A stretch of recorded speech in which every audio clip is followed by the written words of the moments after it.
On Venezuelan boats, I want to ask you, why not have the Coast Guard stop them, which it is empowered by law to do? This way you can confirm who's on the boat and ensure that they're doing what you suspect. Because we've been doing that for 30 years, and it has been totally ineffective. They have faster boats. Some of these boats are seriously, they're world-class speedboats, but they're not faster than missiles. But we've been trying to do that for years, and so much of the drugs, 25-30%, would come in through the seas. Right now we have, I would say, none coming in through the seas. In fact, I don't know about the fishing industry. If you want to go fishing, a lot of people aren't deciding to even go fishing.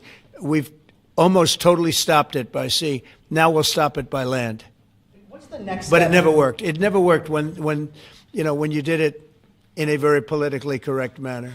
What's the next step in this war on cartels, and are you considering options, are you considering strikes on land? Well, I don't want to tell you exactly, but we are certainly looking at land now because we've got the sea very well under control.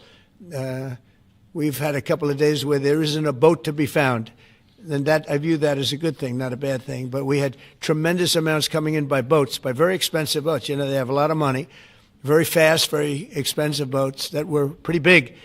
And the way you look at it is every boat that we knock out, we save 25,000 American lives. So every time you see a boat and you feel badly, you say, wow, that's rough. It is rough, but if you lose 3 people and save 25,000 people, these are people that are killing our population. Every boat is saving 25,000 lives, and you can see it.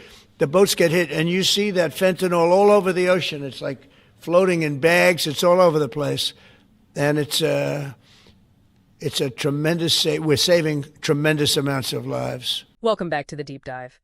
So today we're looking at something pretty intense. We've got sources outlining these two, radically different ways to handle the drug crisis. That's right. And it's specifically focused around U.S. actions or potential actions involving drug cartel boats coming from Venezuela. Yeah, the starting point seems to be former President Trump defending military strikes on these boats, even talking about maybe land actions, saying the, quote, politically correct way is not effective. Exactly. So our mission here is to unpack that. We have source material that lays out this, military stance, but then immediately flips to a totally structured opposing view, one focused on regulation and ethics. Okay, let's dive into that first viewpoint then, the military action side. The source material mentions these strikes, but then, like you said, it pivots hard to the ethics. Right. It asks, essentially, is it okay to use military force against smugglers who aren't, directly killing anyone at that moment? And the material answers with a pretty strong no. It calls killing people who haven't killed anarchy, an abuse of power even. That's strong language. It is. And it escalates quickly. The source brings in religious law, saying taking one life is like killing all of humanity. It's a very heavy condemnation. Wow. And, okay, the sources then try to add more weight to this ethical argument. They broaden the scope a bit. Yeah, they do. There's this claim detailed in the material, and we're just presenting what's in the source here, that the same military force involved in these strikes is also supplying weapons to Israel during a time the source describes as witnessing alleged genocide. So the source is basically using that connection to paint the strikes as part of a larger perceived moral failing, to justify that really strong religious condemnation you mentioned. Precisely. It's framing the specific action within a much bigger context of perceived hypocrisy, which then sort of forces the argument towards a completely different solution. Right, away from violence entirely. Exactly. Faced with that kind of moral judgment against force, the sources basically say, look, the only way forward is logic, not emotion, not violence. Which brings us to the alternative. Yeah. Full drug regulation. Full regulation. And not just some drugs, right? The material suggests regulating all of them. All of them. It's quite a radical pivot. The argument presented is, kind of provocative. It compares drugs to driving a car inherently. The substance isn't deadly. It's the misuse or, the overdose that's the problem. Okay, so the logic there is drugs don't kill, people kill themselves with drugs, basically, through incorrect use. That's the essence of it, yeah. The material emphasizes free will for users, and it frames dealers as just aiming for profit, maybe making people happy, in quotes.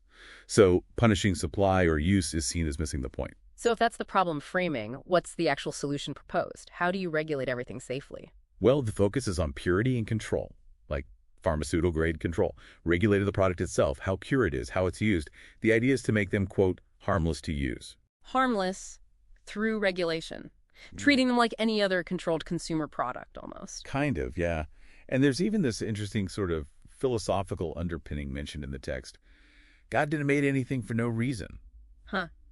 So using that idea to justify focusing purely on safety standards, not making a moral judgment on the substance itself. Exactly. The argument becomes the substance isn't inherently bad. It's the illegal, unregulated context that makes it dangerous. And if you regulate and tax it, the source claims it's a win-win. Dealers get legitimacy, users get safety, government gets revenue. That's the picture painted, yes. Everybody wins. Supposedly. Violence goes down, safety goes up, money flows into public coffers instead of black markets. But, I mean, isn't that just legitimizing exploitation if you look at it purely from the profit side? That's a really good question. Yeah. The source material seems to implicitly accept that trade-off. Yeah. It prioritizes safety and nonviolence over making that kind of moral judgment on the trade itself. So we've really unpacked two extremes here. On one hand, forget political correctness, use force. On the other, a completely nonviolent, fully regulated tax system based on user choice and product safety. Polar opposites. Dismissing ethics for expediency versus prioritizing technical safety over almost everything else. So, thinking about all this, what's the key takeaway for you, the listener? Well, we've seen this argument that regulation should ignore morality and focus only on safety and purity. So here's the question for you to think about. If we actually tried to implement a system like that, based purely on technical standards, getting rid of the violence, getting rid of the danger from impure products, what do you think the single biggest social hurdle would be? How would we overcome centuries of moral and historical baggage associated with drugs? That's something to mull over.